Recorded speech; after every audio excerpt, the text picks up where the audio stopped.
आज हम पुली सिस्टम का एक आइडियल केस लेंगे। अलग अलग केस है, तो पहला वाला केस ले लेते हैं। इसमें स्ट्रिंग जो है वो मासलेस है, पुली जो है वो भी मासलेस है।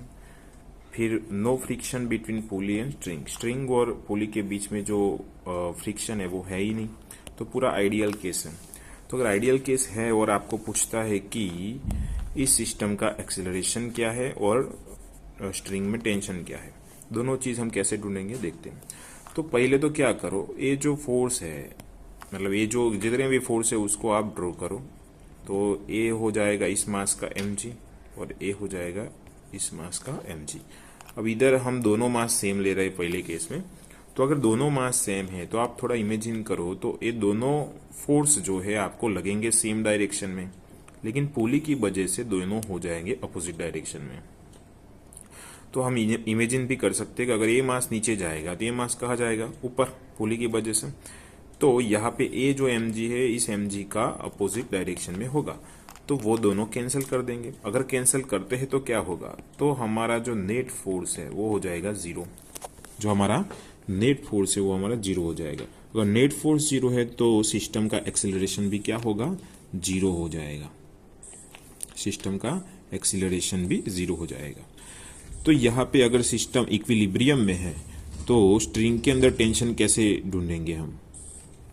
तो यहाँ पे सिस्टम इक्विलिब्रियम में हो तो नीचे जो हमारा वेट है उसको कौन बैलेंस करेगा, हमारा टेंशन, और इधर भी सेम वही चीज रहेगा। तो डोरी में टेंशन आ जाएगा T is equal to mg, तो ये हो जाएगा डोरी में टेंशन। और दूसरी बात कि यहाँ पे जो हमारी स्ट्रिंग है वो मासलेस है, उसका मतलब अगर मासलेस होती है तो उस स्ट्रिंग के सारे पॉइंट पे टेंशन सेम ही रहता है। तो आप बोल सकते हो अगर सेम स्ट्रिंग है, सेम स्ट्रिंग तो same tension, same string same tension. लेकिन अगर इसके अंदर अलग अलग मासेस हो तो कैसे देखेंगे इसको।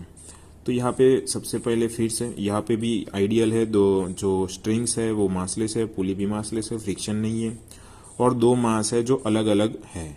तो अगर दोनों मास अलग अलग है तो हम पहले एफबीडी ड्रॉ करते हैं। तो m1 का जो वेट है वो नीचे की तरफ m1g लगेगा, इसका जो है m2g लगेगा। और यहाँ पे जो मास भारी होता है वो नीचे की तरफ जाएगा और जो हल्का होता है वो ऊपर की तरफ। तो अगर हम मान लेते कि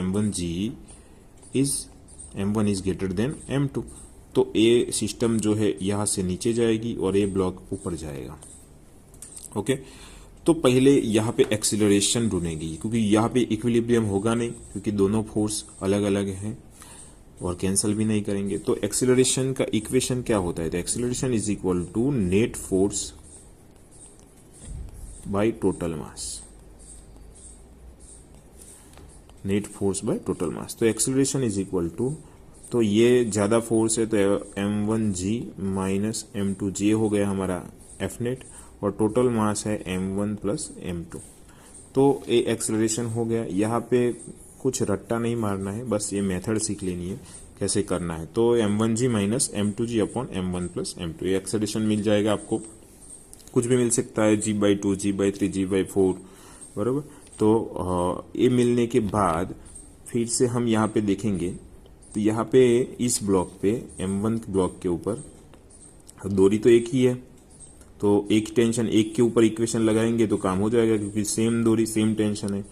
तो यहाँ पे m1g नीचे की तरफ है, टेंशन ऊपर की तरफ, और ए ब्लॉक कहाँ जा रहा है, नीचे। तो यहाँ पे न्यूटन का सेकंड लॉ लगाते हैं तो कैसे काम करेगा। तो नीचे एक्सेलरेशन है तो नीचे वाले फोर्स में से ऊपर वाला फोर्स सब्सट्रैक्ट करते हैं, तो हो जाएगा m1g minus T is equal to m1a।